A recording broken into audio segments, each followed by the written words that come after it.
Hello, my little Bumbabees. It's me, your girl, Teresa Bumbacco, here on today's 43rd episode of the Pop Culture News. I've got a lot to talk about today. We've got like 9 big hitting topics to cover. I hope everyone's doing as well as they can out there. It is dark fucking times, and we're going to get into it. We're going to talk about it all. We're going to talk about my feelings. I'm going to tell you what's going on. I'm going to tell you what I've been seeing. I'm like out of breath right now. I think it's because I just chugged like 3 cups of coffee and I'm like halfway through one of my Diet Pepsis already because I don't do drugs and I don't take stimulants. So my stimulant is caffeine. So let's get right into it. Well, hold on. Let me pick up Snoop so he can get into this too, because apparently he's feeling away and he has something to say. Okay. All right. I got him. I got him. The boy has been acquired. Okay. All right. Fuck. What is going on? Oh, my God. Okay. All right, everybody. But like I said, I hope everybody is doing as well as they can out there. It is some dark shit going on. There's a lot of misinformation going on. There's just a lot of craziness out in the world around us. The mental health issue in this country has reared its ugly head after all of this has been going on as well. It just all boils down to everyone needs medication for the most part. But we will get right into that. Like I said, I've got 9 topics to cover. Tonight I am going, I'm like out of breath. I hear myself in my headphones. I'm like, yeah, these people are going to fucking tune out after this shit. Like, I sound like, what's his face? Like on the phone when he's calling, like the hash slinging slasher. He's just like, just like some spooky, ooky shit. I don't know, but got 9 topics to cover. I am going live for the Emmys tonight on YouTube and TikTok, so I am going to try to get this done and start editing ASAP so you guys can get it tomorrow after the Emmys. I'm recording this pre-Emmys, so I have nothing to talk about with the Emmys so far. So catch me on there, or hopefully you caught me on there because the episode's tomorrow. So whatever. I'll probably, I think the live stream gets recorded on the program I'm using. So I might actually take that recording and like clip it and turn it into a video. So if you don't catch me on there tonight, you will still be able to see it. As long as everything goes well. I can't guarantee anything. Fucking technology is psychotic these days. So without further ado, let's get right into it before Snoop licks his fucking arm off, okay? Shall we do it? Let's fucking do it.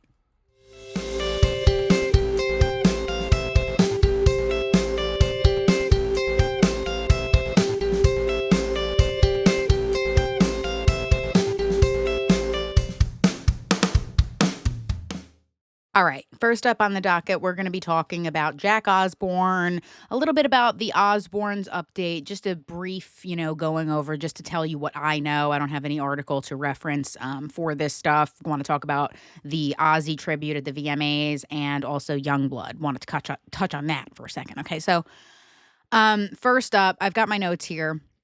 If you didn't catch the 2025 VMAs, Jack and his 4 daughters, Pearl, Minnie, Andy, and Maple, all introduced Yungblud, Steven Tyler, Nuno Bettencourt, and Joe Perry to do a tribute to Ozzy Osbourne at this, award ceremony. It was adorable. I did not realize how old Pearl is now. I was like, I'm breathing heavy again. I was like, what the fuck? Pearl is like a whole ass, like, young lady. I remember when she was born, I was like, this is crazy. Like, Maple is so tiny too. She's so cute. But yeah, if you don't know, Pearl, Minnie, and Andy are all daughters that Jack has with his ex-wife, Lisa Stelly. Maple is his most recent and youngest daughter with his new wife, Ari. I think that's how you say her name. So anyway, let's go into the tribute. So Yungblud was the one that fronted the tribute. He came out and he did, Crazy Train was the opener, and then he went into a transition of changes and covered a little bit of the song, and then eventually it led into Steven Tyler coming out and starting to kick off the tribute for Mama, I'm Coming Home with Joe Perry from Aerosmith. So it was completely epic. I think it was honestly a really great way for MTV to try to help introduce rock music back onto their fucking platform and their channel. Stop playing fucking ridiculousness fucking 24 hours a day. What does Rob Dyrdek have on MTV? That it's like literally only ridiculousness. Like I only see ridiculousness. And then it's like, I don't like Jersey Shore Family Vacation is a huge fucking show on there. I don't even think they air it as much as ridiculousness. Like something weird is going on. Very sinister shit. Like I don't know what it is. I don't know if like Chanel West Coast's like laugh is supposed to like hypnotize or like brainwash people or something. I don't know. But I think they need to bring back music onto the channel. They need to like bring back TRL. I miss TRL. Like this may be before some people's time, depending on who's watching this, but I went to the MTV store in Times Square and it was fucking epic. I still have a t-shirt from, a Jackass t-shirt from there and, a couple other things I think maybe. I don't know. But that's at least one thing I still have. But we need to bring back TRL. We need to bring this shit back because nobody really, like a lot of people, you'd think that a lot of people know about Yungblud because of like his association with Ozzy and like stamp of approval with Ozzy and like the passing of the torch kind of with Ozzy. But no, a lot of people do not know who Yungblud is. They do not know Dom. And to be perfectly honest with you, I knew of Yungblud. I never got into his music individually. Like there were songs that he had been featured on by artists that I was listening to. I think he has a song with Machine Gun Kelly. I forget what it is, but I'll probably put up something over here when I go back and edit this and show you what it is when I look it up and I'm listening back through. But I never listened to his music individually, but never had one way feeling or another. I just thought he was just kind of there. And he's like the number one artist in the UK. Like he's literally charting, like topping the charts over there and becoming this huge rock phenomenon of 2025. And as usual, America is like fucking 5 years behind the times when it comes to like big musical artists that are, doing really well in other countries. So Youngblood's really killing it on his own because he's making it in other countries before he makes it in America. So I love Yungblud. I'm all about it. The tribute was fucking awesome. I think Steven Tyler is totally well to, go back to touring with Aerosmith. I know he had to like cancel some shows or something because of his like, I don't know, some kind of injury or surgery or something going on with his vocal cords, perhaps. So he had to cancel some shows or they had to cancel some shows. But it was awesome. I encourage you to go watch it. I'm not going to post a clip here because I'm not getting fucking copyrights again for it. I'm not. But yeah, no. So I highly encourage it. Also, want to make this connection. So Yungblud is giving me, a lot of people are like, oh, he's like a young Mick Jagger and all this stuff. I'm like, you know what he gives to me? Brendan Urie. He's like giving Brendan Urie like fucking fashion vibes, like how he's dressing. Like he's like incorporating like old Brendan Urie with like the eyeliner and like that kind of shit. And now the newer version of Brendan Urie that we knew before Panic at the Disco went into retirement with like the super skin tight black leather pants and belt and like black, boots or fucking, whatever the hell he's wearing, no shirt, tattoos showing. Like, I mean, the pictures that I'm throwing up on the screen right now, like, to the untrained eye, people would be like, this is the same man. Like, people would not know. So, God, what is itching my fucking nose? Jesus! Makeup. That's what just help. Anyway, so to the untrained eye, this could be Brendan Urie. But please, cross your fingers for me and everything and send good vibes, because I desperately need to get to Vegas next month so I can see Brendan at When We Were Young Fest. I already have my pass, but money is super tight right now, and your girl has maybe less than 4 weeks to get a plane ticket and a hotel and a few extra dollars together to fucking be in Vegas for 2 days. Like, help. But yeah. That's what I see. When I see Yungblud, I'm like, that is like Brendan Urie. Like, it's like he's taking pages out of Brendan Urie's playbook. But also, what are you going to do? Somebody's got to be Brendan Urie now that he's fucking retired and doesn't do this shit anymore. Like, he's like, you know what? After all these years of being married to Sarah, I got her knocked up.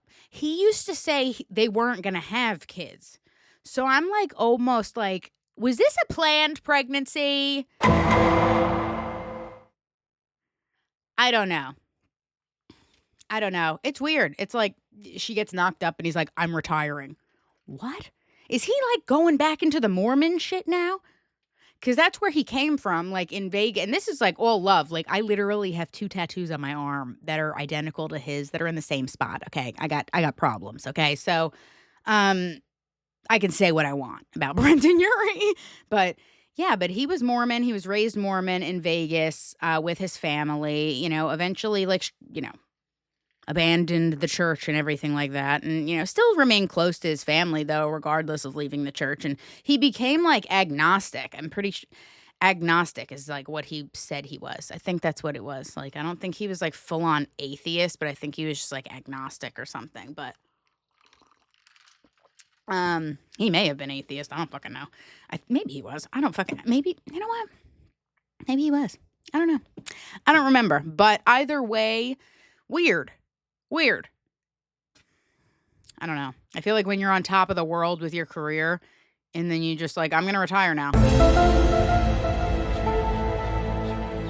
But let's go on. So, I just did want to say that, all of them killed it. Yungblud, I'm really happy to see you carrying the torch well for Ozzy. He gave you his gold cross chain, and you have gotten the seal of approval from the Osbournes for many years so far. And I'm going to let that speak for itself. So anybody that has anything hateful to say about Dom, a.k.a. Yungblud, kiss my ass. Kiss their ass. Kiss his ass. Kiss your ass. Kiss an ass. I don't know. Pick one, but kiss it. All right. Next up on the docket, we're going to be talking about this guy really quick. This article that I pulled from BBC, a culture reporter named Helen Bushby is reporting on this man who is basically a fucking cyborg. Tell me why. Yeah. Okay. So there's this man named Neil Harbison who's basically colorblind. Okay. They say, oh, he sees in black and white. Well, they say he's colorblind, so he went ahead about 20 years ago or so, and he had some kind of antenna installed in his head that helps him hear color. Doesn't anyone notice this? I feel like I'm taking crazy pills! When we start saying terms like hear color, you've lost me. What do you mean hear color? That sounds like some kind of special ability only the dead can understand or even fathom or comprehend. I don't know what you mean hear color. Hear color? That's there's a term for it. There's a term. I don't remember what the name of it is, but it's a thing. It's a condition, not I'm disabled condition, but a condition I'll put it right here when I Google it and I go back and edit or whatever. But there's a condition. People have this. Ironically, Brendan Urie says he has it, along with Charlie XCX says she has it. Ye says he has it. These people can naturally hear color. So that's why they're like so insanely gifted and talented as musicians and, vocal and just musical artists because they can hear color. So when they make music, they hear colors. Like they or see colors in their mind. Something like that. Whatever. Anyway, so this guy for the past 20 years, he's had a fucking antenna attached to his head. He grew up in Barcelona being colorblind. They're like, oh, having been born with a rare condition. Yeah, there's a lot of people that are fucking colorblind. That doesn't mean that they put a fucking antenna in their head, okay? So apparently this condition is called achromatopsia. It apparently affects 1 in 33,000 people. They're like, it's a rare condition. I don't know. 1 in 33,000 people seems pretty fucking common to me. I don't know. I could like drive an hour away, not even, and find 33,000 people. So, I mean, whatever. So this apparently means he sees in grayscale, only black and white and shades of gray. He decided in 2004 to change his life and attach an antenna to the back of his head, which transforms light waves into sounds. So there's a film director named Carrie Bourne, and she came across this guy when she saw him after he had gotten classed by Guinness's World Records as the first officially recognized cyborg. And it left her gobsmacked and astonished. So then her next move was to meet him and make a film about him. So the film is now completed, and it's actually about to premiere next week, or this week, if you're listening to the episode on Monday. It explores how he navigates his life along with effects and implications of his unusual surgical procedure. The reason he did it was not to substitute the sense that he was lacking. It was in order to create an enhancement, per BBC's report from the filmmaker. So that was really the main hook that I thought was fascinating. So I guess as a student, this guy, Neil Harbison, with, daisy head Mayzie ass, that's what he looks like. He looks like daisy head Mayzie. I mean, no shade, whatever. If he's happy, do what you want to do with your life, but this is a little much, I think. But, these are plights of the rich. I can't relate regardless. So he had met Plymouth University cybernetics expert Adam Montandon, who enabled him to hear color using headphones, a webcam, and a laptop, transforming light waves into sounds. Apparently, he seized on this experience but wanted more. So he's having a seizure but wanted more. So this dude's probably just actively seizing, and one day it's just going to be too much. Hey, There you go. Where did the suspect go? So, he wanted more. By merging the technology with his own body, he eventually persuaded anonymous doctors to operate. So we don't know who did it. They don't want you to know who did it either. Weird. Removing part of the back of his skull so the antenna could be implanted and the bone could then grow over it. Harbison, who describes himself as a cyborg artist, has said, I don't feel like I'm using technology. I feel like I am technology. Yeah, that's what the technology is telling you. You are becoming a robot. This is the first guy you need to worry about. Like when AI takes over, this is going to be their leader. Or at least the guy that like starts it all, Like whatever technology is connected to his brain is going to outsource to other artificial intelligence robots to take over the world. And then this guy's going to get, by whatever takes over his brain. So, I mean, this not smart. So, allegedly. The term cyborg refers to a human and a human with elements of machine, giving them enhanced abilities. The chip in the back of his head allows him to hear the colors, not through his ears, but through the bone of his skull. It also connects to nearby devices as well as the internet. Wow. Neil explains in the film that post-surgery, he had 5 weeks of headaches, and it took him about 5 months to get used to the antenna. So basically, he just tortured himself until he convinced himself it was okay and fine.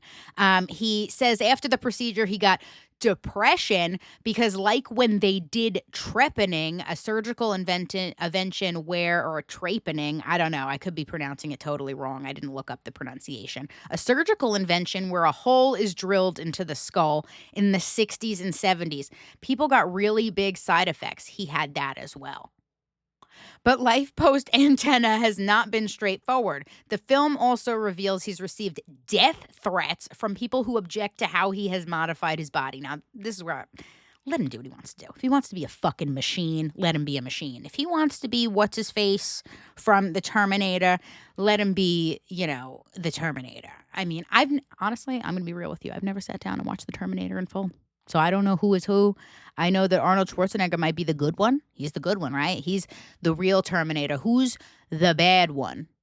The one, it's like a cop or something? Am I thinking of Terminator 2? I don't know. Don't come for me. But that's what it gives to me.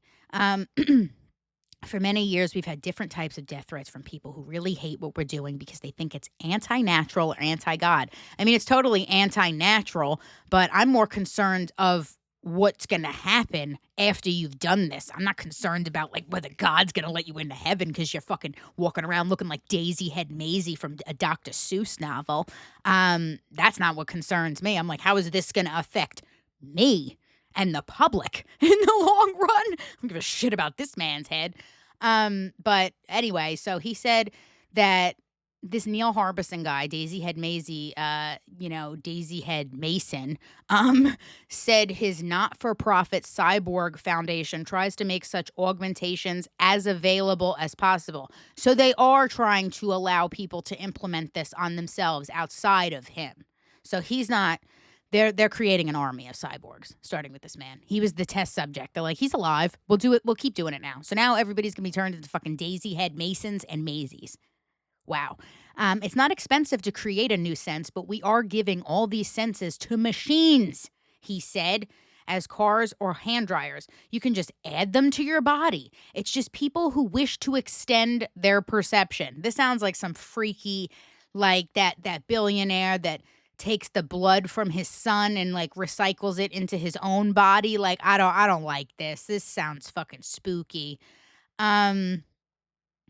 There is a body modification artist, her name is Genova Rain, who says that Neil Harbison is pushing the boundaries of what we're trying to achieve as a species. What? Who is we? Who is we, Genova Rain? Not me. We is not me. That's for show. That's for show. Okay. We is not us. I'll tell you that right now. Very weird. But she worked with, I guess, Neil in 2018 during a Manchester Science Festival and sees his work as amazing and very important.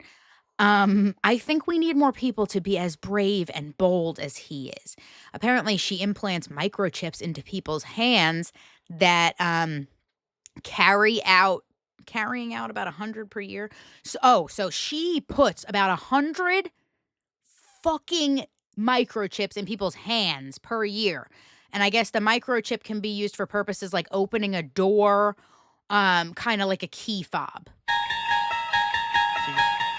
over your door and you're in. Well, that's great when, somebody's been watching your home and is preparing to break and enter and fucking rob and kill you or worse or whatever. Because, I mean, if you're dead, at least, you don't know what the fuck's going on. But, so then they can just knock you over the head and just wave your hand over the fucking door and get right the fuck in. And guess what?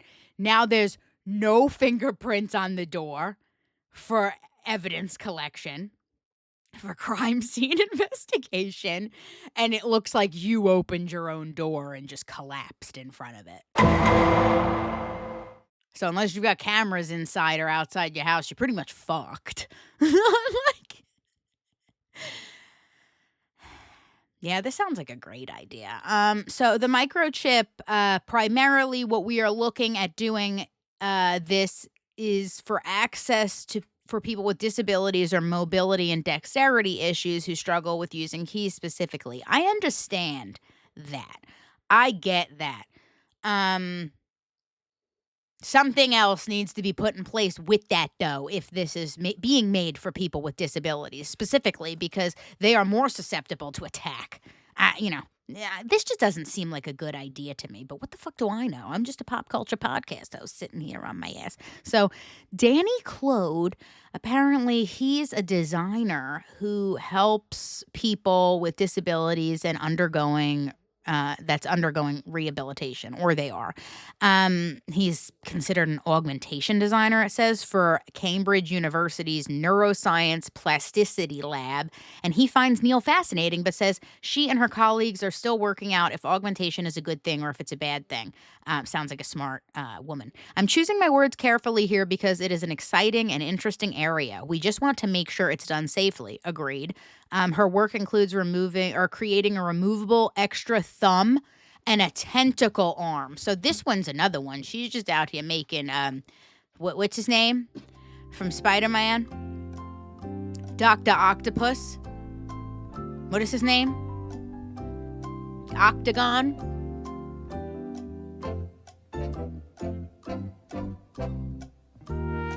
I don't know. I'm really genuinely trying to draw it in. I don't remember.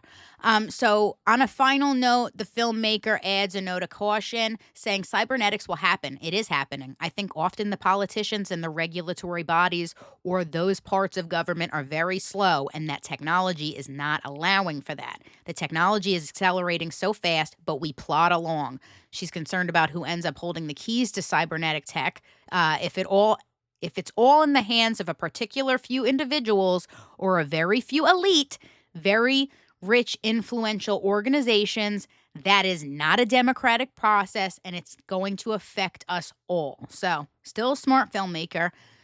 Excuse me. So I'm just alerting people in a nice, accessible way.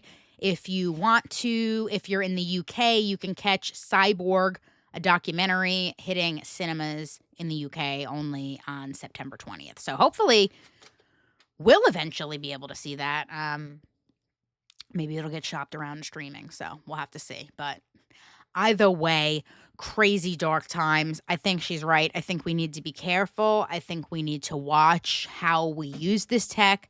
And I mean, I already see it as a problem with the rich using tech to control everything. So that's another conversation for another day. So we move on to the next. All right. Any Breaking Bad fans in the house? I think so. There's at least one because my father is watching this. So Breaking Bad actor Raymond Cruz, a.k.a. Tuco Salamanca. He's also Better Call Saul actor. He had more time on that show, I think, than Breaking Bad ultimately. Yeah, for sure. So anyway, he was arrested, later released, and no charges were, I think were dropped, but we'll get into that in this article from NBC News in a second. So he was arrested after he was said to be allegedly spraying women with a hose. Jesse! All right, so this is what the article says. It says, Cruz was charged with battery and released without bail on Monday, according to police. This was Monday of last week or something. Breaking Bad actor Raymond Cruz arrested after allegedly spraying multiple women with a hose, arrested by LAPD, charged with battery, released on his own recognizance without bail. And then LAPD did not share any details on what happened leading up to the incident or a motive for why Cruz would allegedly spray the women with water. It's not clear how many women were involved, but at least one of them chose to press charges. So I guess charges have been filed. That's fucking crazy. The actor must appear in court on October 1st. So in a couple weeks, we'll have more information on this. It's not clear if he has an attorney at this time, per NBC News. They did reach out to a rep for him for comment. Have not heard anything yet. But like I said, he's best known for being in Breaking Bad and Better Call Saul as Tuco Salamanca. He was also on Nip Tuck as Nip Tuck as Alejandro Perez, and Paco from My Name is Earl. So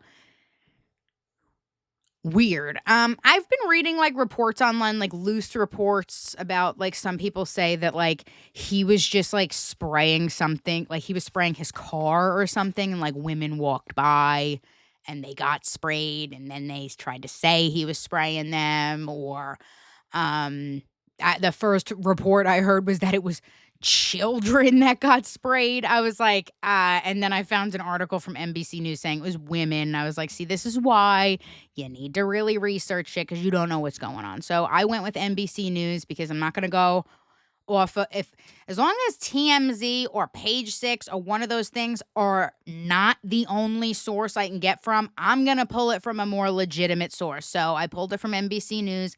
That's all they got right now. I don't know what's going to happen. I don't know what did happen. So hopefully we'll be hearing more about this on October 1st when they have a hearing about it.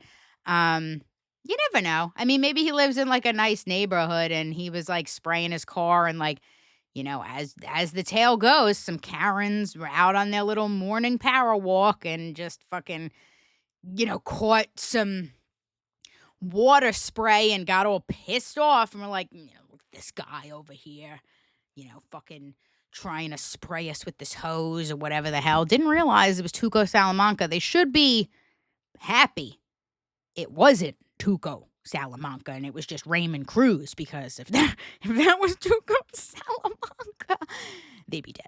So, yeah.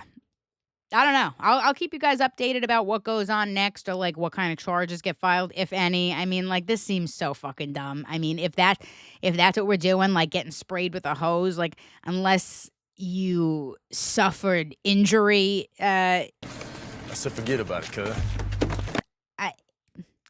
No words. Hey,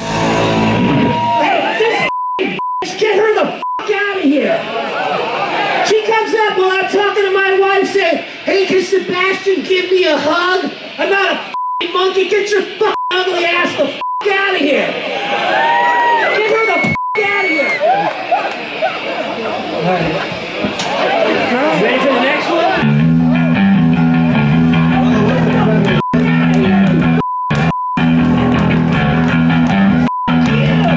All right. Next up on the docket, we're going to be talking about Sebastian Bach. He had a crash out recently. So if you don't know who I'm talking about, Sebastian Bach used to be in the, what would you say, like kind of like grunge rockish, like kind of like heavy grunge rock. That's what I would say. Heavy grunge rock band Skid Row.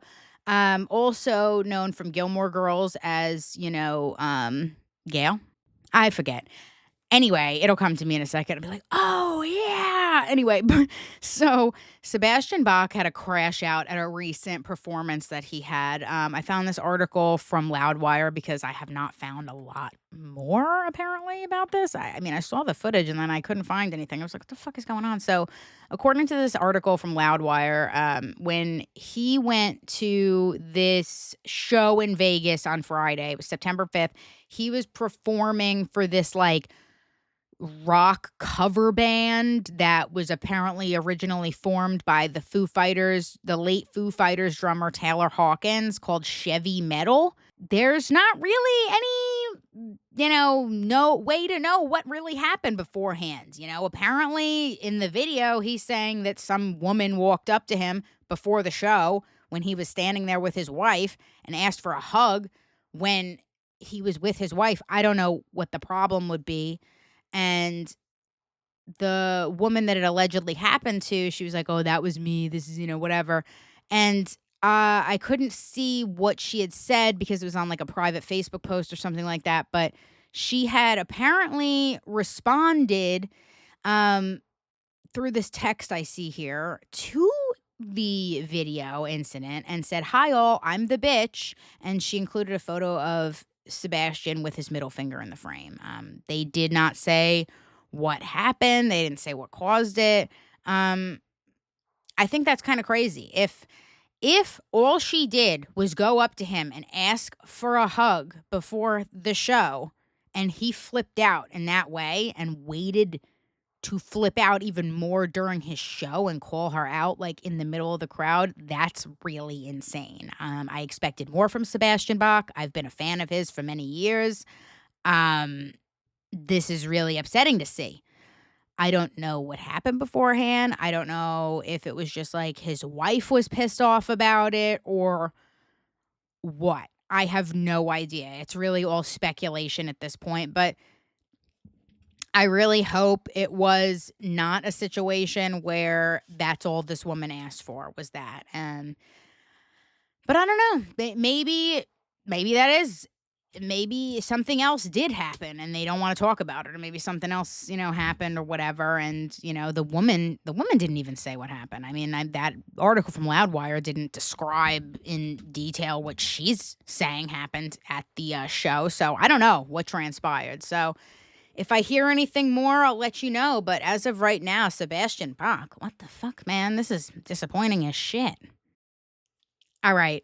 We're going to be addressing a few of the Burning Man headlines that were mentioned in the 42nd episode of the Pop Culture News. So there were a few headlines that I threw up in that episode on the screen. There was a man that was murdered and found in a pool of his blood.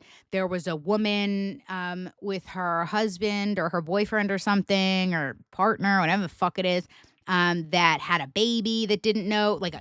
And so creepy for the term. It's called a cryptic pregnancy or something like that. And it's when you don't know you're pregnant until the bitter end and they're in the toilet. So we're gonna be talking about that too.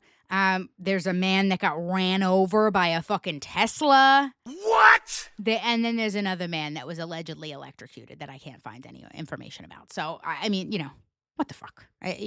People are like, let's go to Burning Man. Let's fucking not.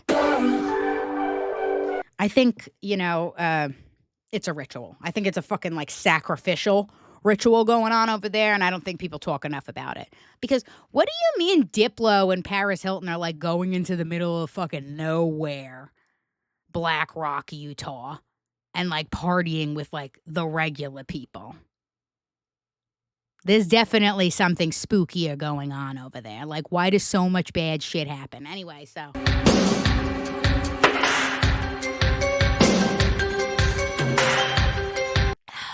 caffeine break. So, all right. This is the first article. Heavy hitter Kevin Dolick again at the Hollywood Reporter, the only writer over there. This is the article about the man that was found in a pool of his own blood. So I'm going to read the first article that is here from the New York Daily News via the Boston Herald, and then we'll get into the Hollywood Reporter article. So this man, his name is Vadim Kroglov. It's Snoop's pill time. Hold on. Let me read this line and then we'll do it. This man, his name is Vadim Kroglov. His throat was slashed, and authorities recovered a knife at the scene of Burning Man, where a cell phone was also found near his body in a tent pavilion, according to sources from TMZ. Examining the phone could take weeks, though. Prior to him being identified, his friend, Sofia Sherbakova, sorry if I mispronounced that, put out an urgent missing persons alert on Tuesday of when this article was written, saying she lost track of him at the festival and hadn't heard from him in 4 days. His identity was confirmed later that night by the Washoe Medical Examiner's Office, who ruled his death a homicide. And officials do say that this is appearing to be a singular crime, even though it's remaining under investigation. They don't think that this was something else. Sophia, his friend, does remember him as someone who was always ready to help others, was kind and responsive to everyone. She said that a GoFundMe had been established to help raise money to bring him back home to his hometown of Omsk in Russia, so that his parents can say their last goodbye and lay him to rest with his loved ones. So that's fucking sad. A Southern California man also was arrested on Tuesday for rape and burglary charges after a Burning Man attendee said that she was sexually assaulted during the event. And then another festival goer, a convicted felon, was arrested after he was found to be carrying firearms and large quantities of drugs. So Burning Man is basically just fucking Mad Max when you go out there. Like, you know, I mean, honestly, I don't know why they just threw that in that article out of nowhere. So it kind of doesn't go into, you know, conjunction with the, you know, Vadim Kruglov story, but that jump scare of what else goes on at fucking Burning Man. I totally forgot that it even said that in this article. Rape and burglary, and then carrying firearms and large quantities of drugs. I just don't understand. Like, what the fuck goes on over there? So let's get into this other article. Has more information about Vadim Kruglov. Okay, so this next article from the Hollywood Reporter says that after he was identified on Wednesday afternoon as a Russian national that traveled to the U.S. from his hometown in Siberia, resided in Washington State. Friends, like I said, reported him missing. He was taken to the medical examiner office. He was identified using fingerprints. More information about it is that he arrived at Burning Man in Pershing County on August 24th, and then shortly after that Instagram post that he made on August 24th, after his arrival, his friends grew worried when they lost contact with him as the festival date started approaching. So he died before Burning Man even started. No one knew. So they didn't even find this man until people started clearing the fuck out and nobody said anything. Sacrificial rituals, allegedly. And then listen to this. Also on Wednesday, a woman who says she was at the party to first notify authorities of the man's death spoke with the Hollywood Reporter about how she learned of his death. The woman, who asked to remain anonymous, said she'd had a bad feeling come over her as the massive central totem of the Burning Man was set ablaze. Yeah, had a bad feeling come over you.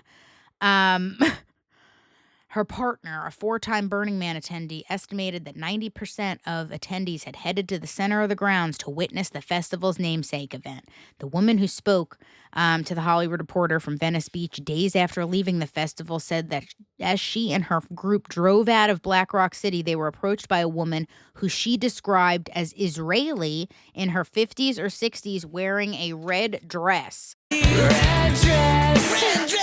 She's quoted saying, "We left, and on our way out, a woman flagged us down, and we opened the window, and she was very calm and said to us that someone in her tent was bleeding out and might be dead." Oh, hell no! I did not leave the South Side for this. When they asked the woman if they had checked his pulse, she told them that she didn't want to touch him. At that point, the group says that they used a Starlink to call a Black Rock Ranger who they know and was working at the festival, and relayed the news to the sheriff's office. Black Rock Rangers and the lead detective on the case at the Pershing County Sheriff's Office seeking to corroborate the woman's version of events, but neither returned phone calls or messages. The couple shared an image of the tent from where they say the woman emerged and Kruglov was allegedly found dead. It also goes on to say, "We are also seeking information regarding any suspect identifiers for any person who would commit such a heinous crime against another human being. Anyone with any information is asked to contact lead investigator Josh Nicholson at 775-273-2641, or at his email address. I'm going to list it on this video, jnicholson@pershingcountynv.gov. So you have any information about this man being fucking murdered and then just left out there, and then anonymous people being allowed to leave tips and say things. "Oh, I met this supposedly Israeli woman who said there's a man who's dead and I don't know because I didn't check his pulse," and now they're not returning any messages or calls. Where the hell he buried? I wouldn't be surprised if this investigation goes absolutely nowhere because this poor man was a Russian national. So I think something very sinister goes on in Black Rock City, fucking Utah during Burning Man. Something very fucking sinister and weird. Like, for real. Okay, this is not so fucking conspiracy theory shit. Okay, like, what the fuck? Because none of this shit goes on at Coachella, I'll tell you that. Now we're going to talk about the woman who reportedly delivered a baby in the RV during her cryptic pregnancy. Her cryptid pregnancy, I said before. Anyway, so this was a surprise birth that took place after a Utah couple who attended Burning Man this year from the 24th of August to September 1st said that they woke up in their RV on the 27th after Kayla Thompson, 37, had abdominal pain that she mistook for cramps. She said that she had no idea that she was pregnant. She gave birth in their RV to their now daughter, Aurora, who weighed 3 pounds and 9.7 ounces. Thompson's family said she had experienced a cryptic pregnancy, a rare condition where pregnancy goes unnoticed until late in the term or delivery. Good Samaritans at the festival rushed to assist with the baby's delivery, including an OBGYN who responded to the scene so quickly that he arrived in his underwear. Just looks like nobody cared about getting things in place. Nobody cared what they were wearing or, not wearing. They were just there to help this beautiful miracle, come together so beautifully. This man says, I guess he's the father, I don't fucking know. In another startling incident, James J.P. Patrick, who was meditating on the desert floor on Burning Man's final night when he was reportedly struck by a Tesla Cybertruck, was airlifted out of the desert and underwent emergency surgery. His wife, Jade Patrick, now says that they are expecting to face a $50,000 medical bill for the helicopter transport alone. He's all right now, though. What the fuck? You imagine meditating and you get fucking taken out by a Cybertruck? If that ain't fucking divine intervention, I don't know what it is, okay? And then another man, this is the last one. Another man was similarly airlifted after he reportedly stepped in a puddle of water and was possibly electrocuted. But they don't have any other information about that other than that he was brought to an external medical provider for additional treatment. They don't say nothing else about anything. Again, further proof of why you should never go to fucking Burning Man. If you want to risk your life, there's way easier ways to do so than spending all this money and getting caked in dirt and moop and feces and urine and, risking sacrificial, death by a bunch of fucking, people that, party and rave and do weird, freaky shit with each other and pretend it's like all for the greater good and this and good for your spiritual and soul health. There's some weird fucking shit. Go eat rocks. I don't know. Something. All right, we have a few more topics, not too many, just a few more to go over real quick, but I wanted to touch on this. So the Conjuring house, a.k.a. The Conjuring, like the movie, we all know Ed and Lorraine Warren were real people, real like paranormal psychologists or whatever you call them, that were also religiously based. They were heavy Catholics. Their house, well, not their house, but their house was sold and Matt Rife bought it, but that's later in this, story. But The Conjuring house, the original film that the saga was based on, is now up for auction. Like the haunted home, not like the one they filmed in the movie, not the set, like the actual house that was haunted enough for them to make a whole fucking horror series about it. So let's get into this article from People Magazine via the Boston Globe's article by Barry Chin. So the Burrillville, Rhode Island farmhouse that was previously owned by the famous Perrin family is officially headed to auction with J.J. Manning Auctioneers. The home that inspired one of the scariest movie franchises of all time is headed for auction.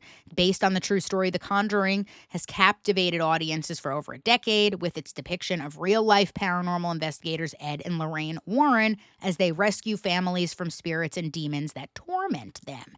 In the first movie released in 2013, the Warrens head to the Perrin family's Rhode Island farmhouse to save them from an evil entity. A witch named Bethesda Sherman. The power of Christ compels I'm gonna you. do it with the right hand. I can't do it with the left. Oh my God. I gotta do it with the right hand. The power of Christ compels you. who has been haunting the property for over a century. Sorry, Snoop. He's like sound asleep on my lap. The infamous Perrin family home is actually located in Burrillville, Rhode Island, and horror lovers can officially bid on the home this Halloween, which also happens to... Never mind. I don't know what the fuck I was going to say. Which also happens to be Friday the 13th. The Diet Pepsi is eating my brain, I guess, now. So, anyway, this home, the auction is on Halloween per J.J. Manning Auctioneer's official website. This antique farmhouse has become famous for historical paranormal sightings and activity. It has everything. The New England-based auction house will be open bidding for 3,000 square feet home on Friday, October 31st at 11 a.m. local time. The upcoming auction has already garnered a lot of attention, and he expects a wide range of buyers to compete for the property. So this is smart because I hear about these like auctions all the time about like people that are unable to sell properties or something like that. Just because it's like too far gone, nobody wants to buy it, it's just a dud, haunted, nobody wants it, like that kind of thing. Just sell a bunch of like auction tickets or raffle tickets or something like that, and then it just pays for the home. But I guess an auction's kind of different. Somebody's going to buy this shit. So the article does go on to say, from a quote from J.J. Manning's auctioneer company, over our 50 years of conducting real estate auctions, we have sold many famous properties, including Susan B. Anthony's birthplace, Miles Standish's childhood home, and Foxborough State Hospital. That's fucking boring as hell. However, this auction is already receiving more attention in 1 week than all of those others combined. Yeah, no shit. Nobody gives a fuck. Oh, Susan B. Anthony's birthplace. It ain't even the place where she stitched the fucking American flag. I don't give a fuck where she was born. Who gives a fuck? Stupid. Put it in a museum and call it a day. Who's buying that?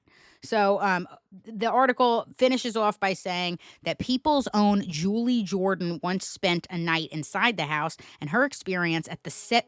Oh, yeah, his pills. I got to do this real quick. Hold on. All right, we're back. After all of that, he got some water, so we're good to go. A few minutes, he'll have to go pee probably, so...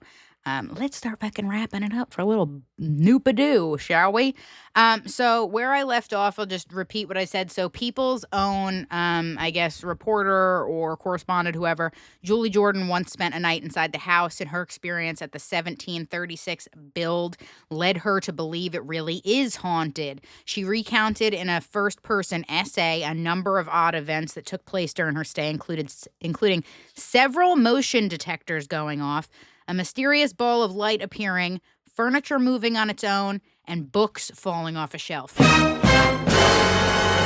While the 14-room farmhouse was previously sold for $1.5 million in May 2022, the owner, Jacqueline Nunez, was arrested on DUI charges in October 2024, according to NBC 10 Boston. She later lost her entertainment license for the property in December after town officials voted against renewing it. I guess they don't want somebody with a DUI having ownership and possession of a historical landmark, I guess, now. Because what does that mean? Like, it says the license, the entertainment license for the property. So I guess it's like one of those things where, like, you can buy it, but, like, there's only a certain number of years that you actually own it for, and you probably can't make any changes to it or anything like that. Like, you probably have to keep it the same way it was when you bought it, kind of thing. I didn't look into that, but I'm just assuming based on that wording there. Another house involved in the Conjuring universe made headlines in August when comedian Matt Rife announced on TikTok that he and his friend, YouTube creator Elton Casty, had officially purchased the real-life home and museum of Ed and Lorraine Warren located in Monroe, Connecticut. Now, this I have a problem with. So the article goes on to say the purchase included the Warrens' entire haunted collection, Rife said at the time, including the infamous Annabelle doll. However, he made sure to highlight that while they are legal guardians and caretakers of the items for at least the next 5 years, The pair do not legally own the items, so this is like kind of the same thing. Weeks before the final film, The Conjuring Last Rites premiered on September 5th, which actually is something I wanted to talk about real quick before I continue this thought.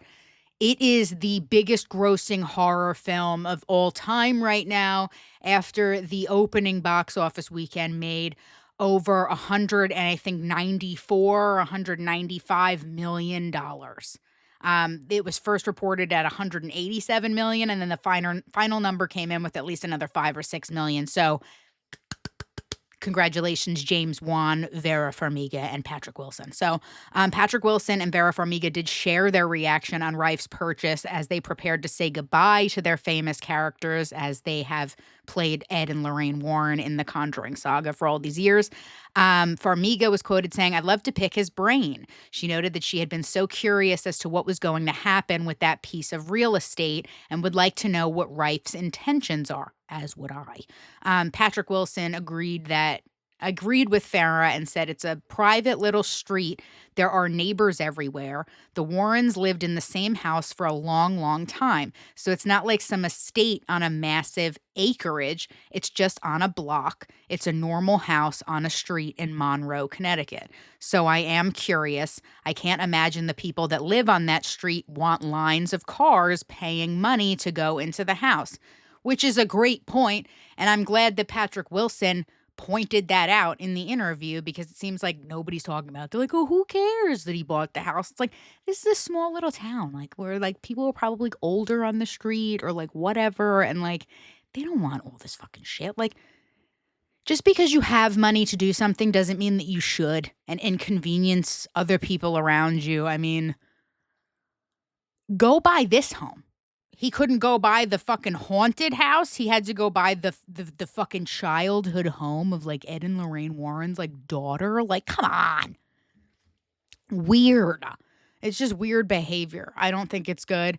I don't think it's going to end well for Matt Rife, to be perfectly honest with you. I think he's pissed off more than a few entities having to do with the Conjuring universe, Ed and Lorraine Warren, and to be perfectly honest with you, I think Vera Farmiga could be like secretly cursing him. I don't know, allegedly. I love her, no shade, but she does have that like air about her, like, you know, that white witch feel, like kind of like Stevie Nicks. Like, there's that thing. It's like, you know, and I think that, you know, and a lot of people don't realize this, which it'd be very easy to see because of their last names, but Taissa Farmiga, as we know from American Horror Story, you know, from Murder House and Coven and, you know, Apocalypse and whatever else ones she was in. I don't remember if there were more. But they are sisters. So maybe she is a witch. I don't know. But she's a good one because I love some Vera Farmiga. But congratulations again to James Wan, Patrick Wilson, and Vera Farmiga. Horror is coming in hot lately. And I'm hearing a lot of Oscar buzz is already circulating around that new horror movie Weapons about the scary children. I still have to see that. I don't know what the hell it's about or what's going on, but I do have to go see it. But hell yeah, horror is coming back, ladies. Let's go.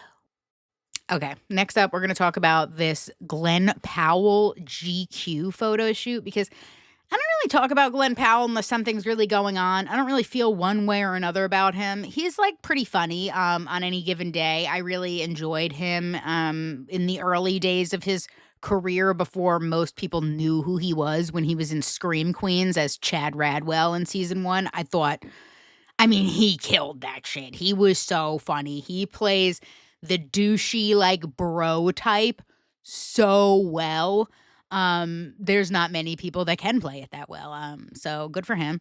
I do see he's like coming out with a new movie, like playing a different version of a Chad. And I'm like, whatever. Chad Radwell's the only Chad I recognize that Glenn Powell plays. But anyway, so I skimmed this, GQ article because it's pretty long, but I did want to kind of go over what was in the article, not just like throw up the pictures or whatever. So it basically just talks about his career, what's inspired him, you know, how he felt about Top Gun Maverick, like what shooting that was like, shooting with Tom Cruise, what that was like, kind of just like, you know, a pretty basic a career-based article, pulse check on what's going on in Glenn Powell's, professional life and career.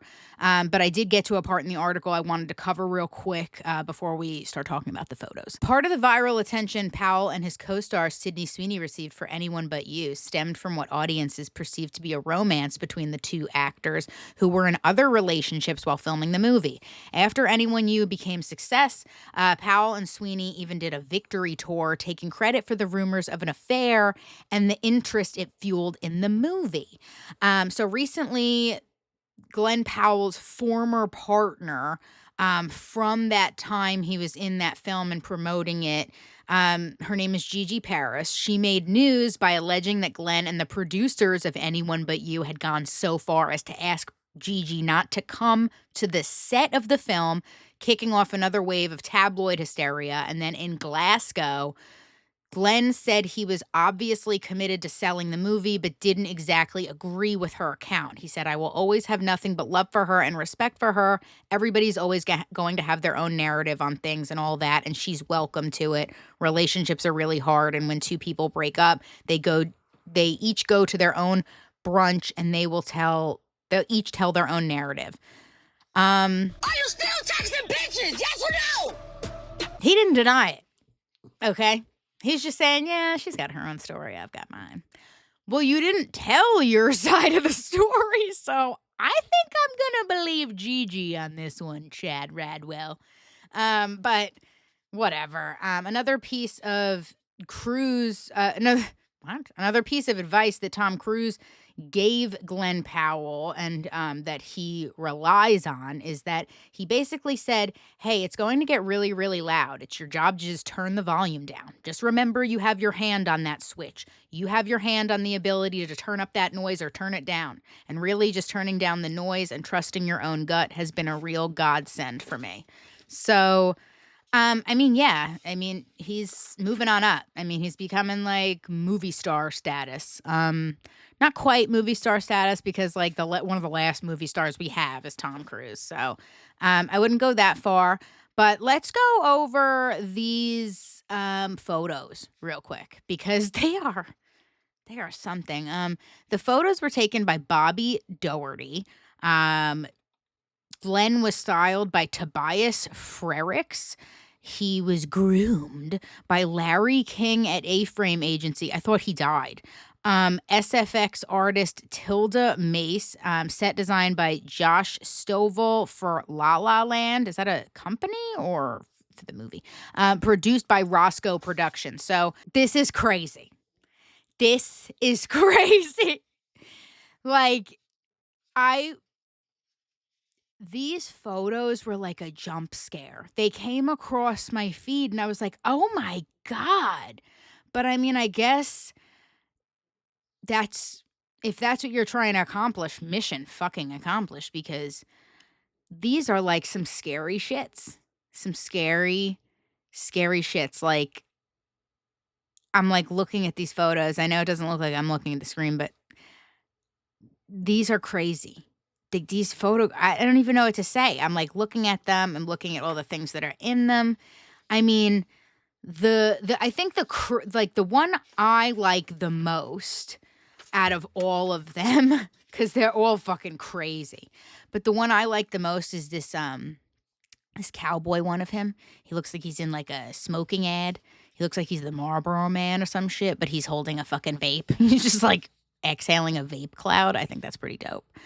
Some of the other ones are kind of scary. I like the one on when he's in the water. I like the vanity ones. The one where he's like in those like fucking the pressure pants or whatever the fuck they're in. I don't know what the hell they're called. I like those ones. I don't like the body horror ones, like these ones with the fake muscle suit that he's got on, and like you can see the line at the bottom of his ankles and like the waistline, like from the first, like what, like from like one of the ones. Maybe I didn't save that one, but maybe you can't see that one. But yeah, no, the like this one, the one with the fake muscle leggings, like that. That's freaky to me, body horror. But I like these ones where he's like really smooth and like glossed out, like he looks plastic. Honestly, it kind of reminds me of like, early Andy Warhol kind of like pop artish, pushing the boundary of like what's cool in society and incorporating it into modern art aesthetics. So, at first I was like horrified by the photo shoot, and then I saw all the photos and I was like, you know what? It's actually pretty interesting. I don't see photo shoots like this anymore, and definitely not from GQ. This was definitely like more of a photo shoot that I would see come out of like Interview or like Paper magazine or something like that. So kudos to GQ on pushing the boundary, but we'll see if it keeps up. I don't know if this was just because of the photographer and production and set design that they chose for this specific interview and cover story, but I don't know. Pretty fucking crazy. What do you think? What's your favorite Glenn Powell Plastic Man? I don't know if you can hear that, but Snoop's crying because he knows I'm about to talk about Jerry Seinfeld, the psychopath. So, Jerry Seinfeld, I've been saying this for a while. He is a raging Zionist. He's like raging. He's not just a Zionist. He's a raging Zionist. Okay. So I think it was about a month or so ago, maybe a little bit more at this point. There was this iHeartRadio show host. Like, I don't know what kind of fucking radio he has on iHeartRadio. I guess they just give it to anybody. But his name is Eric Nagel. His Instagram username is @itseric, ERIKNAGEL, if you want to look him up. He tried to have his fan base or following, whatever, come after me in the comment section. Well, not in the comment section, but like on his stories, because he was trying to defend Jerry Seinfeld for laughing in the face of a woman saying "Free Palestine."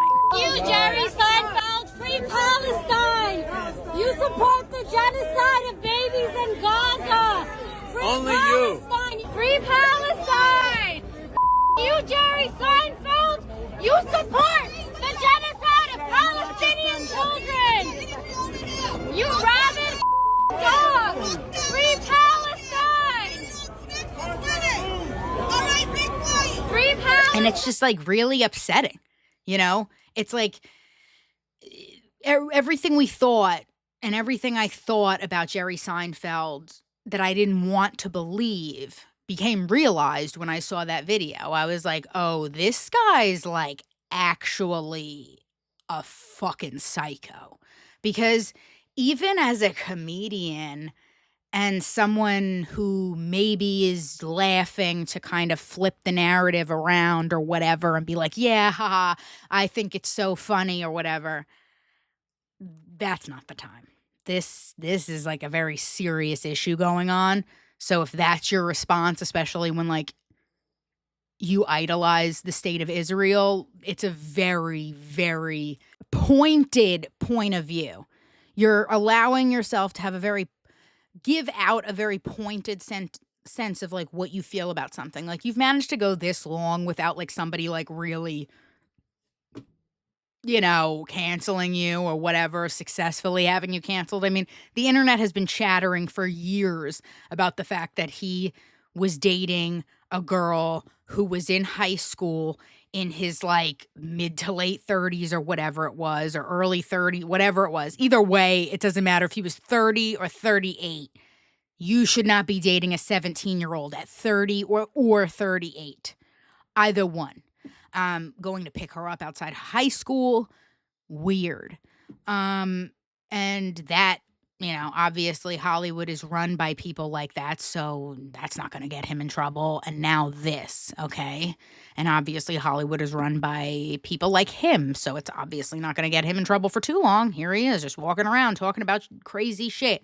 And now he's been given the opportunity to actually speak on this and be put in print saying horrific and horrendous things and condoning the violence against Palestinians in Gaza, okay? In this Hollywood Reporter article by James Hibbard, okay, This is what it says. And I want to read you the start of this article. First unfrosted, now this. Like that fucking terrible movie that he put out on Netflix, like I don't even know when it was, but I didn't watch it. Some terrible movie about the origin of Pop-Tarts. Yeah, I'm talking to you, you toxic waste of life. We don't need to know.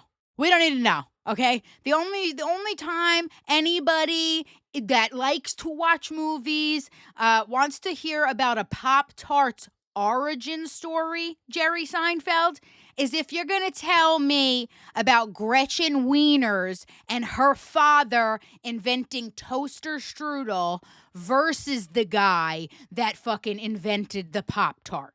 That is the only world I want to see of the origin of the fucking Pop-Tart. And I like Pop-Tarts. But I don't fucking give a shit where the Pop-Tart came from. Ain't no way is it that goddamn interesting. I'll tell you that shit right now. Okay? So the article goes on to say that Jerry Seinfeld went to Duke University and spoke, and these are where the comments came from. So he went ahead and just made comments, like nobody was like saying anything. But at this event at Duke University, he was quoted comparing the Free Palestine movement to the KKK and suggested that Palestine supporters were somehow worse than the notoriously evil white supremacist group. Thank you, James Hibbard, for saying it, so I didn't have to. Free Palestine is, to me, just you're free to say you don't like Jews, Seinfeld said. Hello? Are you fucking stupid? Just say you don't like Jews. Send in the club! By saying Free Palestine, you're not admitting to what you really think. So it's actually, compared to the KKK, I'm actually thinking the Klan is actually a little bit better here because they can come right out and say, we don't like blacks, we don't like Jews. Okay, that's honest. It all makes a lot more sense now, like, no shade, like, Michael Richards or whatever the fuck, but like now I'm like, damn, maybe that's why Jerry Seinfeld wrote that forward for his book. Maybe Michael Richards really is a raging fucking racist. Never watching Seinfeld ever again, I'll tell you that much. Let Netflix lick your balls, because I'm not. A representative for Seinfeld declined to comment after the Hollywood Reporter reached out to two of the Duke groups behind the event, and they also have not reached out. Seinfeld has repeatedly voiced his support of Israel during the conflict. The conflict is called the genocide. This is no conflict. This is an ethnic cleansing that the state of Israel is administering against Palestinians in Gaza. They have set up Israeli flags in the area where Gaza is supposed to be, where the state of Gaza is supposed to be. They have set up Israeli flags in the now demolished land of Gaza. What remains of Gaza, they've put up Israeli flags leading up to the vote that's supposed to take place to recognize Palestine as its own state at the UN vote coming up. So Israel does what it wants. Okay. Seinfeld has repeatedly voiced his support of Israel during the conflict. During the publicity tour for his Netflix movie Unfrosted, he told GQ last year, "I don't preach about the conflict. I have my personal feelings about it that I discuss privately. It's not part of what I can do comedically, but my feelings are very strong." Yeah, we know. You like to kill women and children, and you use your religion to do so. Also, last year, during a comedy show in Sydney, Australia, Seinfeld was heckled by a pro-Palestinian protester who accused him of being a genocide supporter. And Seinfeld sarcastically replied, "We have a genius, ladies and gentlemen. We solved the Middle East. He solved it. It's the Jewish comedians. That's who we have to get." Then in February of this year, like I said, at an event commemorating SNL's 50th anniversary, an influencer tried to get the comedian to say "Free Palestine" while taking a selfie. Seinfeld replied, I don't care about Palestine. So Jerry Seinfeld is just a fucking raging piece of shit. He's like just a fucking raging piece of shit. And it's honestly really sad because I was a huge Seinfeld fan. A show about nothing that I really loved. And it's sad now because now Jason Alexander and Julia Louis-Dreyfus and Larry David all have to suffer. I made a post on Threads last week. I said something like, all right, Larry David, it's time. You need to take Jerry Seinfeld out back. It's time to put him down. But, you know, that's a joke. It's satire. No, we don't need to be taking anybody really out back, okay? And it's sad that we have to even get into the explanation of that shit because you should know. It's satire. Obviously, Larry David is not going to take Jerry Seinfeld out back and fucking get rid of him. Like, let's be for real. All right, everybody. The last thing we are going to be talking about on the docket is the Charlie Kirk assassination. Now, I'm going to go over what happened from these articles that I pulled, and I'll get into my thoughts after. And then I will follow it up with something else and on a light note. So Charlie Kirk, 31, a well-known conservative activist in the U.S. and staunch ally of President Donald Trump, was shot dead during an event in Utah Valley at the University of Utah Valley this past week, per Al Jazeera's article here. He had been addressing the audience of the Utah Valley University in Orem, Utah, and was addressing an outdoor crowd of roughly about 3,000 people at the first of at least 15 scheduled stops on a nationwide tour organized by Turning Point USA, which is the conservative group that he co-founded. While Kirk was taking questions from the audience, a single gunshot rang out from somewhere on campus, and then Kirk was then seen clutching his neck and collapsing from his chair. With blood gushing from the wound. He was rushed to a nearby hospital where he was later pronounced dead. 2 individuals were briefly detained in connection with the shooting, but were released after questioning, with authorities confirming they were not linked to the crime. The shooter remains at large, and a manhunt involving multiple law enforcement agencies, including the FBI, had been ongoing for the first roughly 24 hours right before they arrested who they now believe to be the suspect, a 22-year-old Utah native by the name of Tyler Robinson. Around just after noon, Utah time, Kirk was seated at a table on stage under a white pop-up tent marked "Prove Me Wrong" and was answering audience questions. Before the event, a petition urged UVU to block Kirk from speaking, but the university allowed his attendance in line with its free speech policies. Kirk was accompanied by private security with extra protection provided by UVU police and local law enforcement. Between 12:10 and 12:20, a few minutes into the event, Kirk was answering questions from the audience, including one about mass shootings involving transgender individuals, and the exchange unfolded as follows. Audience member: do you know how many transgender Americans have been mass shooters over the last 10 years? Kirk: too many. Audience members: do you know how many mass shooters there have been in America over the last 10 years? Kirk: counting or not counting gang violence. And then that is when he was shot. Kirk is then seen collapsing and prompted attendees to panic and flee the scene. Moments after the shooting, a video captured from inside a nearby building shows an individual running across the roof of the Lossy Center, a campus building about 100 to 200 yards from the event. A video shot from a different angle shows what appears to be an individual wearing dark clothing on top of the Lossy Center before the shooting. UVU spokesperson Ellen Trainer later said the shot came from the Lossy Center about 20 minutes after Kirk began speaking. Drone footage of the campus taken after everyone was evacuated shows police tape cordoning off a section of the Lossy Center's roof.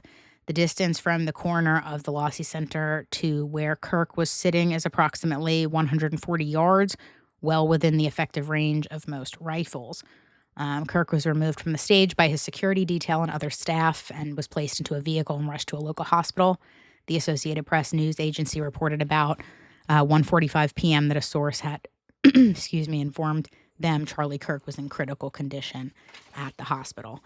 And then about 2:40 p.m., President Donald Trump posted on Truth Social that Kirk had died. Utah Governor Spencer Cox described the shooting of Kirk as a political assassination and expressed deep concern over the state of national discourse. That is when they found Tyler Robinson not too long after. They are saying he was turned in by his family. From what I'm hearing, I don't know too much information about it. They're not really giving too much information out about it overall. Two things. So I think I caught a version of the actual instance he was shot. Two versions. One version was the first one I saw that someone had like posted right when it happened, and it was from a distance, and you don't see anything, you just see him fall to the side. But you heard the gunshot and you see him fall, and so you know he was shot. Then, but you don't see any like blood or anything like that. Like the video didn't like capture that. Like by the time like he fell, like that you couldn't see anything, and it was like from the front, so it wasn't from that side or from the back or anywhere else like where you could see it.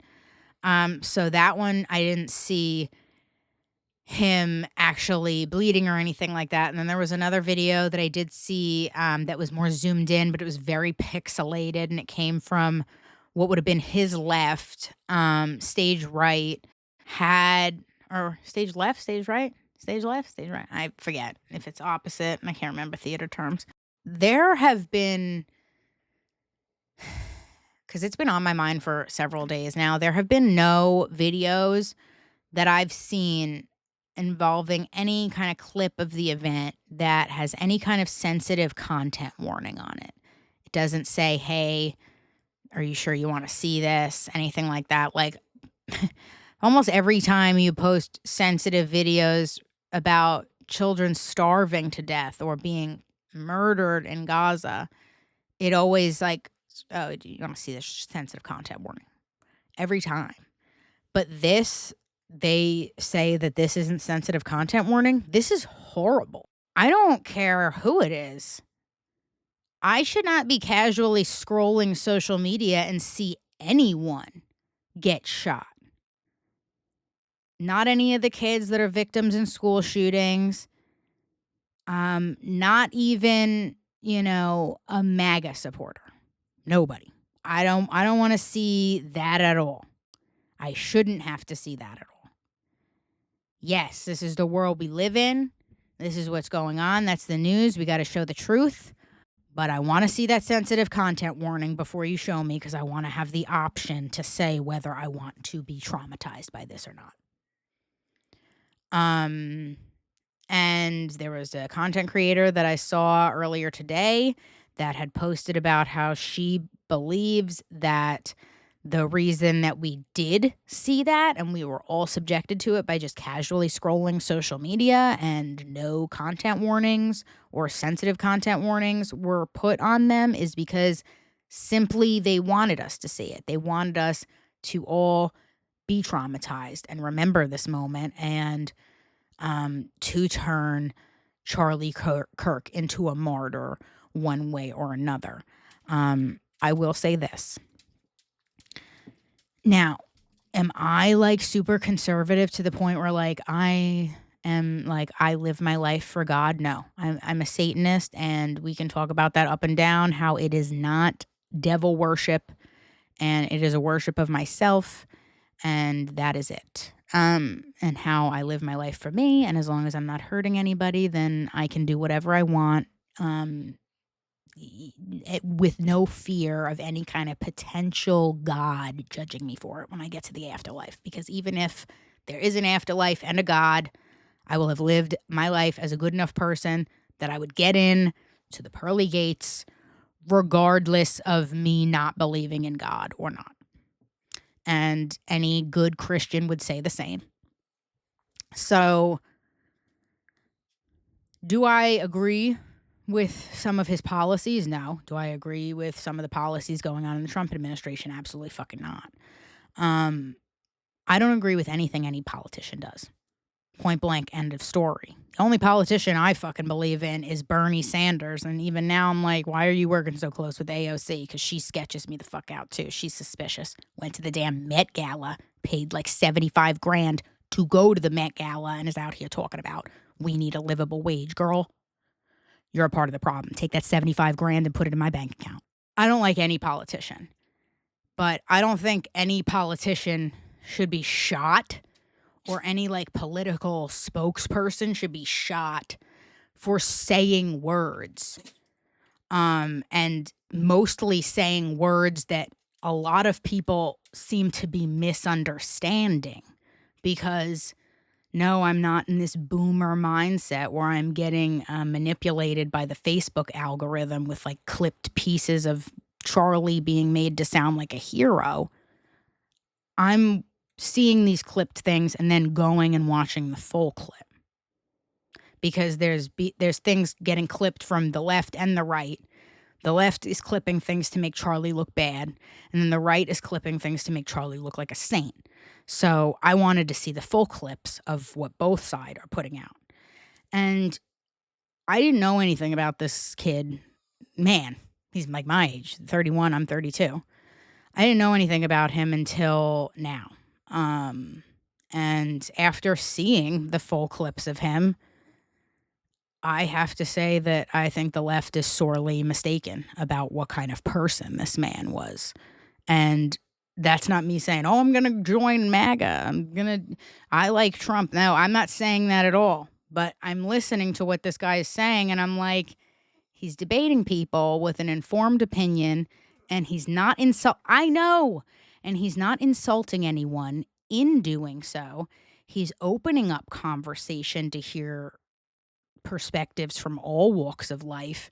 And most of the time, he's being berated by people approaching the microphone. And from 80% of the videos I saw, by the time he was finished talking to them, they left with a more positive outlook on him than they did when they first walked up. They didn't like go join their local church or anything after, but they were pleasantly surprised to see that he was not this like evil demon that the internet or the left was trying to convince him he was.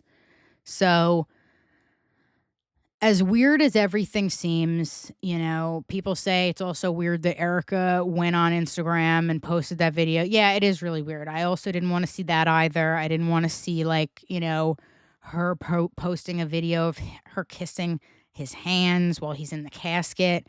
I think it's not something anyone wants to see, you know. Let people see that when they make the choice to go see that. Don't throw it at me. I understand like showing the casket coming home, you holding the casket. I don't think we need to be posting photos of us like in the casket with his body or kissing his body. I think that's a little weird. Even if you want to do that for yourself, that's normal. That's fine. That's healthy even. And keep that for yourself, to have that memory. You know, that's fine. There are some cultures around the world that a year after their loved one has passed away, they go and take them out of their crypt or casket or whatever they got them in, and they bring them out for like celebrations, like, you know, and dance with them and sit them at the table and shit like that. So there's other cultures that do other things that we would find weird and disturbing, but are very normalized to these people and very normal to these people. Like, you know, maybe we don't get it and we think it's fucking weird, but these cultures, that's their culture. That's what they believe. That's their religion. You know, some of these MAGA people, that's their religion. That's what they believe, you know, and this is a performative piece for them. You know, unfortunately, Charlie Kirk had to die to be some kind of like example. I think it's all very weird. I think it's all very suspicious. I did do a lot of research about like whether it's possible to do like an autopsy and then also have the body embalmed and, made and restore the wound and everything in the amount of time that he was already brought back to Arizona. And it's totally possible. I spoke to a mortician. Even if they did an autopsy, even if he was fully embalmed, even if he took up to like 2 hours or more, or like 3 hours for restoration, which he probably wouldn't, per this professional mortician, it's totally possible to have it happen within that 24 hours. So it's definitely his body. To all the weird conspiracy theorists out there, it's definitely him. I think we need to more focus on who did it. Instead of like, is it him? Is he really out there? That's not the theory we need to be exploring. We need to be looking at the videos that people are posting of the weird guy in the background that's seemingly holding a gun off to the side of Charlie, not some sniper from up on top of a roof. I also think it's very weird that the person in the audience asking the question just so happens to ask a question about who they're trying to paint as the shooter. I think that's very bizarre. The person asking the question about trans mass shooters and then just mass shooters in general, now the FBI is trying to say that the shooter was someone who was dating someone who was trans and put on the bullets like, if you're reading this, you're gay, LMAO, weird like trans, like pro-trans verbiage and stuff like that. And I'm like, this is all very weird and suspicious to me too, because I'm thinking about Luigi Mangione now too. There's a lot of like weird things that they're trying to use from that case as also evidence to support this one. This is definitely a hit job, allegedly. I just don't know what's going on. I just know that there's a lot of things not adding up. And I don't usually talk about things on my podcast that like I can't give you source information for anything, but something deeper is going on here. And I think everybody needs to focus on the bigger picture.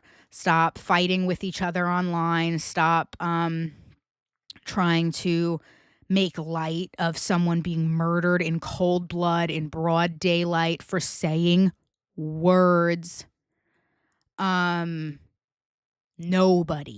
That should happen to no one. And it's honestly really scary because somebody can just disagree with you now and just shoot you and kill you for saying words because they don't agree with what you're saying. Also, one thing I want to address, I saw a video. A lot of liberal people are also trying to say that there's this like video clip that they took of Charlie yelling like, listen, Chank, like, to someone. And they're like, oh, he's yelling a slur for an Asian person. And so the girl posted this girl posted a video and she was like, so I looked it up and looked into like who he was talking to.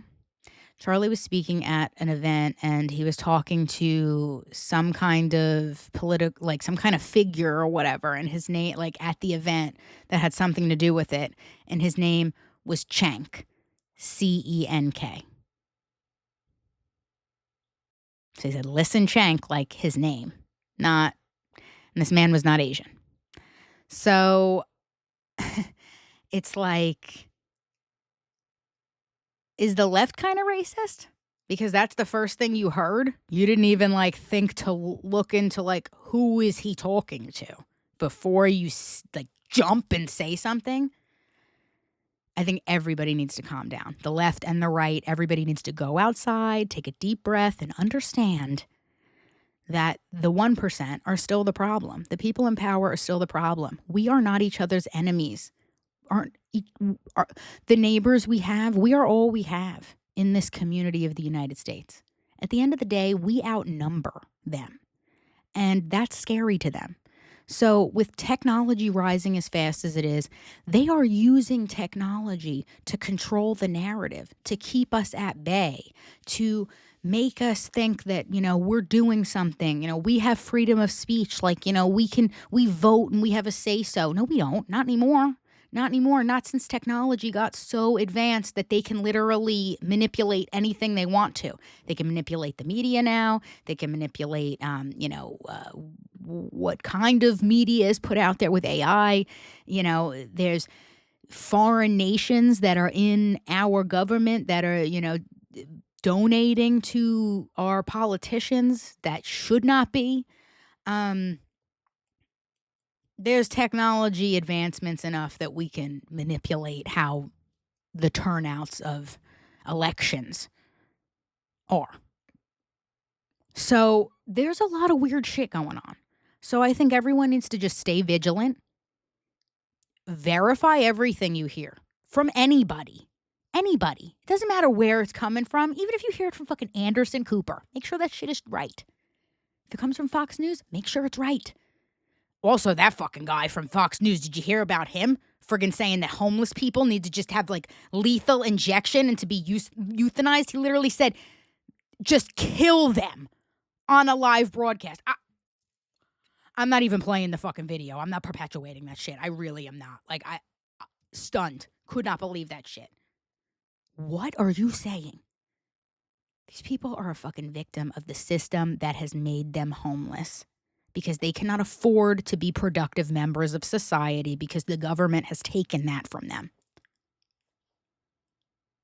These are nonviolent people just trying to fucking live, and you want to round them up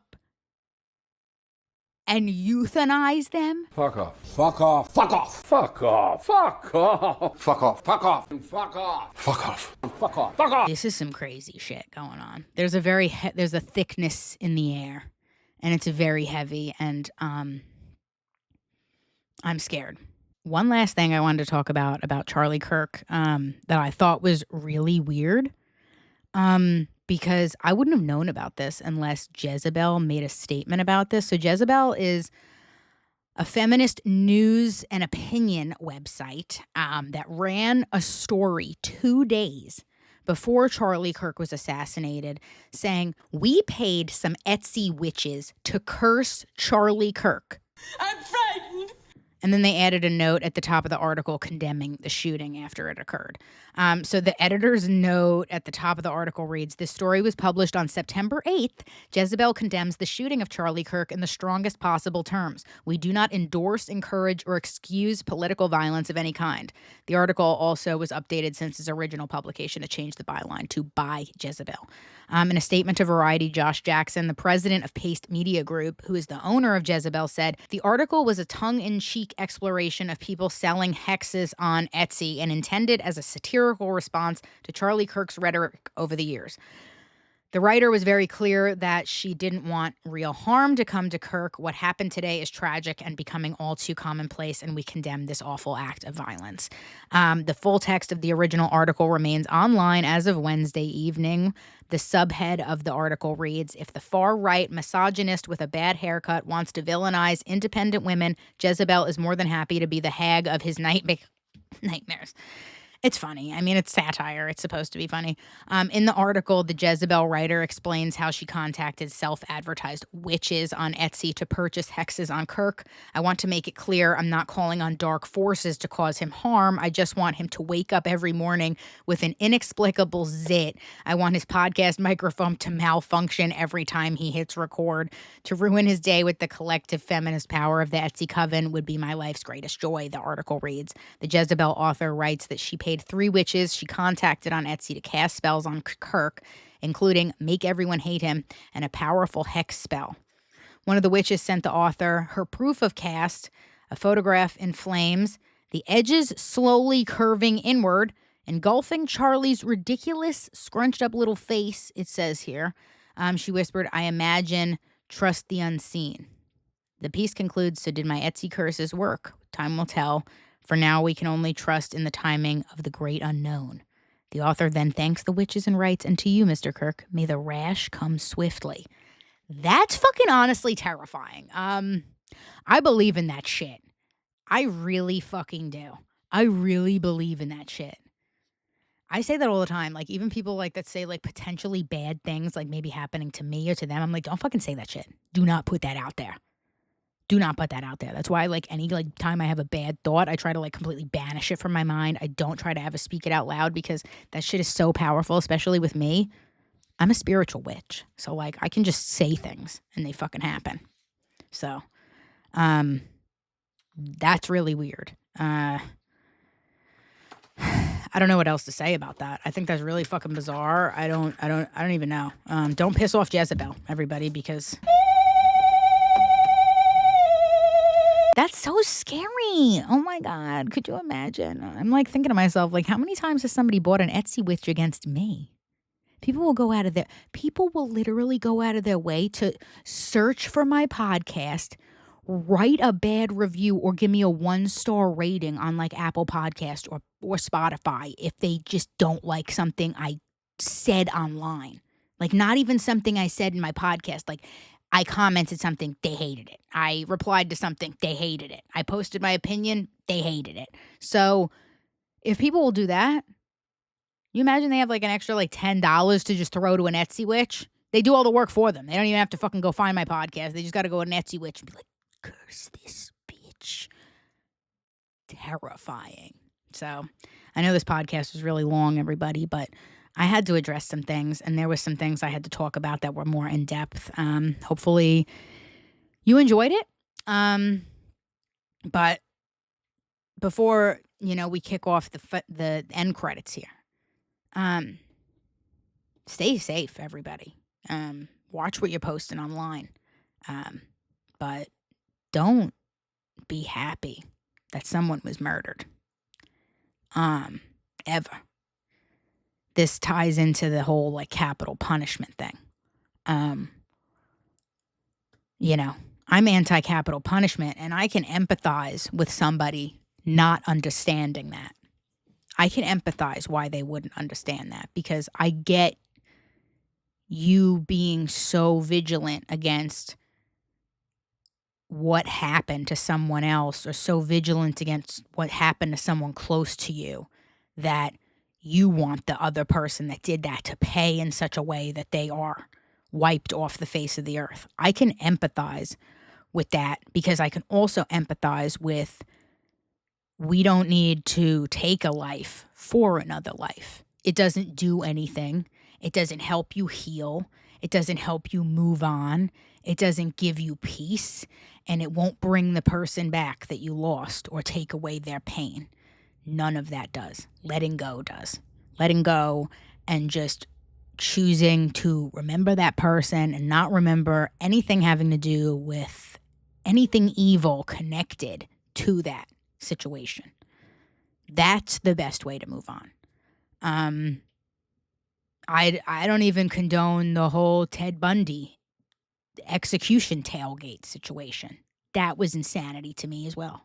I wasn't alive, obviously, but people selling T-shirts, Fry Ted Fry, with like an illustration of him in an electric chair with like buttons and stickers and magnets, and cooking hot dogs outside of the prison, outside of death row, and cheering when the smokestack went in the air to signal that he had been electrocuted. Oof.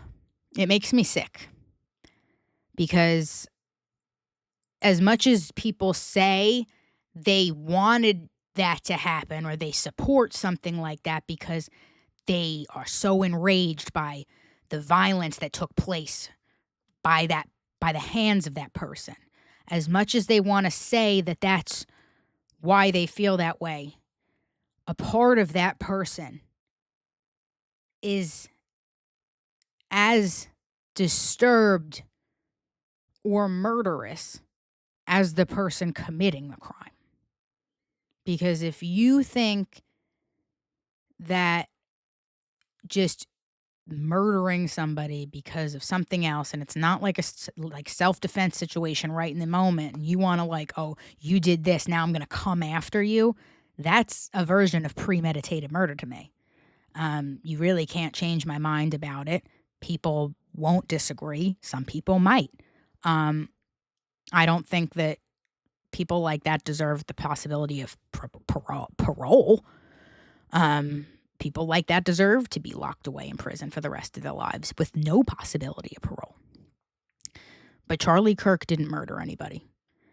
Charlie Kirk didn't have any kind of fucking criminal record. He was just a guy saying opinions, and his opinions are getting clipped to make him look a certain way, to fuel an agenda for one side of the political spectrum. Just like the other side clips one thing to make him look another way, or make other people look a certain way. Charlie Kirk isn't the enemy here. There are other people that are actually in power that have like more of a say-so on what goes on in our country that are the problem here, that are the people that you need to worry about. It's very strange to me that Charlie Kirk was just starting to denounce Israel and was not taking offers to meet with Netanyahu and was refusing them, and was also going on to say that the genocide in Gaza needed to end. People say Charlie Kirk was the reason that President Trump was reelected because he had such an influence over the young male vote. If that's true, then it would make a lot of sense to get rid of him if he's speaking so outwardly and passionately against what Israel is doing, because that's not what Trump wants, and that's not what Netanyahu wants, and Charlie Kirk has enough of a base to influence them to think so. Allegedly. That's what I think. You can think what you want, but like I said, do your own research. Don't watch things that are just clipped for like views. People do things too to, bring you in for the entertainment and shock value. Watch the whole thing. Listen to the whole conversation. Do your research about anything. Like I said, this goes without saying, and I've said it many times, I'm not a Democrat, I'm not a Republican, I'm not MAGA, I'm none of these things. I'm an independent thinker.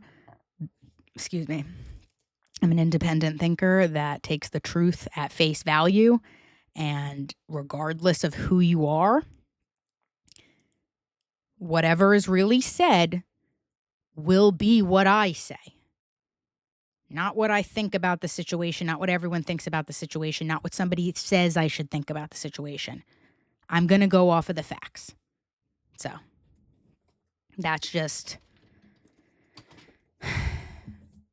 that's all there is on that, my little Bumbabees.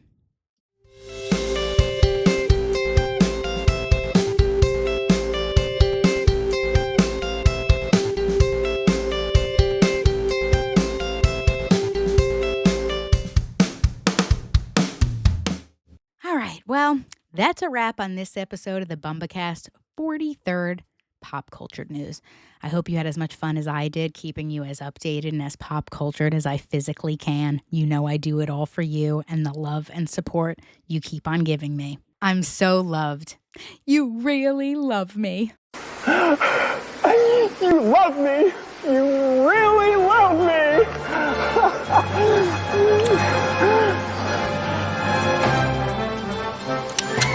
I'm so grateful.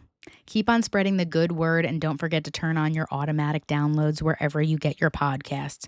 And if you're not following me on social media, what's your damage? That's at bumba.cast for Instagram, Threads, and TikTok, as well as YouTube, if you're watching it here, at the Bumbacast Pod.